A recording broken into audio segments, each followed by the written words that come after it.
మీ decisions కరెక్టా కాదా అని ఎప్పుడూ వేరే వాళ్ళని అడుగుతూ ఉంటారా? డెసిషన్స్ తీసుకునే ముందు వాళ్ళేమంటారు? డెసిషన్స్ తీసుకున్నాక నేను కరెక్టే చేశానా? మీరు కూడా ఇలా ఆలోచిస్తూ ఉంటారా? ఇది కన్‌ఫ్యూజనో, లేదంటే ఇండెసిషనో కాదు. ఇది సెల్ఫ్ అప్రూవల్ లేకపోవడం వల్ల. సెల్ఫ్ అప్రూవల్ అంటే అరోగెన్స్ ఏమో అన్న ఒక భయం. కానీ నిజం ఏంటంటే సెల్ఫ్ అప్రూవల్ లేకపోతే మనం లైఫ్ మొత్తం బయట నుంచి వాలిడేషన్స్ కోసం వెతుక్కుంటూ ఉంటాం. సో, ఈ హ్యాబిట్ ఎక్కడి నుంచి స్టార్ట్ అయిందో ఇవాళ చూద్దాం.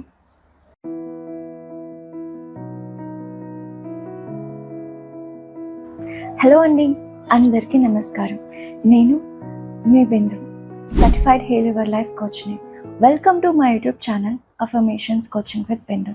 ఇవాళ మనం సెల్ఫ్ అప్రూవల్ ఎందుకంత స్కేరీగా అనిపిస్తుందో తెలుసుకుందాం. మనకి చిన్నప్పటి నుంచి నేర్పించింది కరెక్ట్ చేస్తే అప్రిషియేట్ చేస్తారు, రాంగ్ చేస్తే క్రిటిసైజ్ చేస్తారు. అలానే కంపేర్ చేసేటప్పుడు లవ్. మా అక్కని అందరూ మంచిది మంచిది అని అనేవారు. నాకు తెలీదు అలా అన్నప్పుడు మా అక్క ఏం ఫీల్ అయ్యేదో.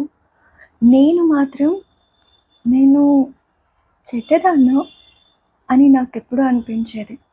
చాలా ఇయర్స్ పట్టింది రాముడు మంచి బాలుడు అన్నంత మాత్రాన లక్ష్మణుడు చెడ్డవాడు కాదు అని. సో స్లోగా అప్రూవల్ అనేది బయట నుంచి రావాలి అనే బిలీఫ్ని క్రియేట్ చేసుకున్నాం. అందుకే మనం ఒపీనియన్స్ కోసం వెయిట్ చేస్తాము, మన డెసిషన్స్ని పోస్ట్పోన్ కూడా చేసుకుంటూ ఉంటాము. క్లారిటీ ఉన్నా కూడా అనుమానాలు పెట్టుకుంటూ ఉంటాము. సెల్ఫ్ అప్రూవల్ ఎందుకు ఇంత స్కేరీగా అనిపిస్తుంది అంటే, మనం తీసుకునే ప్రతి డెసిషన్కి మనమే అథారిటీ తీసుకోవాలి. దాని రిజల్ట్ పాజిటివ్ అయినా నెగటివ్ అయినా, మనం సక్సెస్ అయినా ఫెయిల్యూర్ అయినా, ఏం జరిగినా సరే దాని ఫుల్ అథారిటీ మనమే తీసుకోవాలి. సో ఇది తీసుకోవాలి, అథారిటీని తీసుకోవాలి అనేది మైండ్లో ఒక తెలియని ఒక ప్రెషర్ని, భయాన్ని క్రియేట్ చేస్తుంది.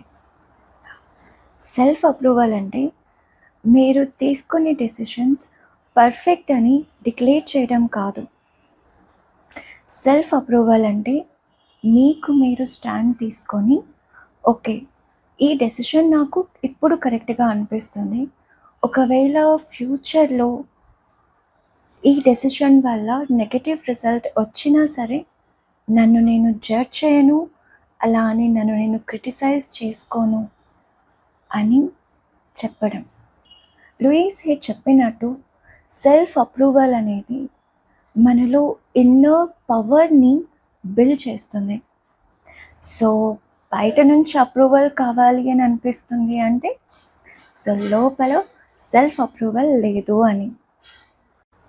నాకు చిన్నప్పుడు ఒక బిలీఫ్ ఉండింది, అంటే డ్రెస్ సెలెక్షన్ నాకు రాదు అని. సో నేను ఒక్కదాన్నే కనుక షాపింగ్కి వెళ్తే నాకు చాలా అంటే చాలా థాట్స్ నా బ్రెయిన్లో రన్ అవుతూ ఉంటాయి. ఇది నిజంగానే నాకు బాగా కనిపిస్తుందా? ఈవెన్ నా డ్రెస్ని ట్రయల్ చేసినా కూడా నాకు నాకు బాగుంది అని అనిపించినా సరే ఇంకా అంటే ఓవర్ థింక్ చేస్తూ ఉంటానన్నమాట. నేను దాన్ని తీసుకున్నా ఎవరైనా బాగుందని చెప్తారేమో అని, బాగుంది అని చెప్పాలి అని వెయిట్ చేస్తూ ఉంటా. మీరు కూడా మీ లైఫ్లో డెసిషన్ తీసుకోలేక వేరే వాళ్ళ పైన డిపెండ్ అయిన సిచ్యువేషన్స్ ఏవైనా ఉంటే కామెంట్లో మెన్షన్ చేయండి. ఇప్పుడు చెప్పే అఫర్మేషన్స్ని నాతో పాటు చెప్పండి. ఫస్ట్ మీ హ్యాండ్స్ని మీ హార్ట్ సెంటర్ పైన పెట్టుకొని, I approve of my self exactly as I am. నా డెసిషన్స్ని నేను రెస్పెక్ట్ చేస్తున్నాను. నాకు నా అప్రూవల్ చాలు. నేను తీసుకున్న డెసిషన్స్ వల్ల నెగటివ్ రిజల్ట్ వచ్చినా సరే నన్ను నేను పనిష్ చేయను. I am safe. Everything is working out for my highest good. I am safe. ఈ వీడియో మీకు నచ్చినట్లయితే లైక్ చేయండి. మరిన్ని వీడియోస్ కోసం నా ఛానల్ని సబ్స్క్రైబ్ చేయండి. అలానే మీ ఫ్రెండ్స్ అండ్ ఫ్యామిలీ మెంబర్స్తో షేర్ చేయండి. నేను మీ well wisher Bindu. Thank you.